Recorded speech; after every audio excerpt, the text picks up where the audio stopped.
Hello lovely mamas and papas, Mama Manon here. Why are our children behaving unpleasantly? Well, as parents we need to remember that if our children are behaving unpleasantly, it's always for a reason, right? And this is why I don't even use the word misbehavior, because there is nothing missed in the behavior. It's always there for a reason. We really want to trust that our children are not born bad. They're not born to make our life difficult. They do not enjoy being aggressive or being hyperactive, right? They do not behave unpleasantly on purpose. They would rather be relaxed and loving and connected always, just like we do, right? I love aware parenting because with all the research in psychology, it has shown us that children behave unpleasantly for three main reasons, and I'm going to share the three reasons now with you. The first reason why a child behaves unpleasantly can be because he's lacking information, or he has misunderstood what you meant, or he doesn't have the cognitive capacities yet to understand the information that you're giving him.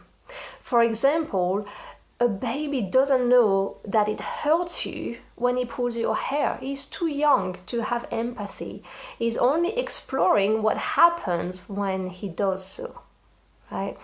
Another example is that your toddler doesn't understand what time is, what being late means, what could be the consequences of you being late. He cannot understand that yet.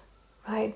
He's not trying to make you mad by going slowly. It's simply that he can't understand the concept of time and being late. Right?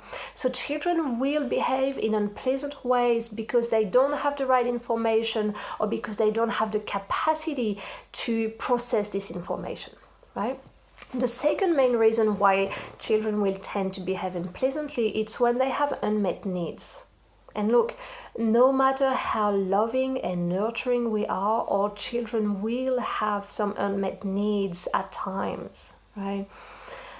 The possible unmet needs that can cause unpleasant behavior are the lack of food or sleep, just like us, right? When we're sleep deprived or we're hungry, we get cranky, right? And the need for nurturing physical contact, the need for healthy power and choices, the need for loving attention, the need for autonomy, for protection, etc. And children have lots of needs, right?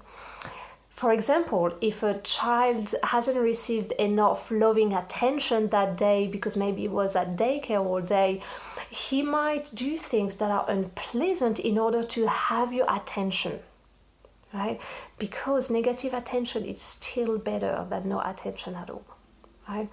Another example is if a child's need for power and choices is not met, he will start yelling and hitting and pushing in order to regain a sense of power. Right? So unmet needs is a big reason why children behave unpleasantly. And the third reason is that sometimes they have pent-up feelings or unresolved trauma. Right? When they're holding onto anger or resentment, frustration, sadness, or when they're feeling overwhelmed or stressed, they are disconnected from their loving and cooperative nature. And those pent-up feelings can come from something that happened during the day, that day, or something that has happened a long time ago that they haven't processed yet. Right?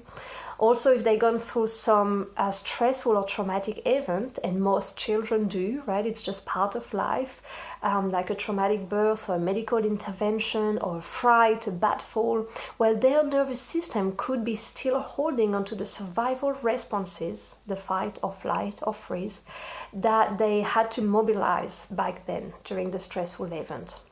And that can make it very hard for them to relax and be gentle.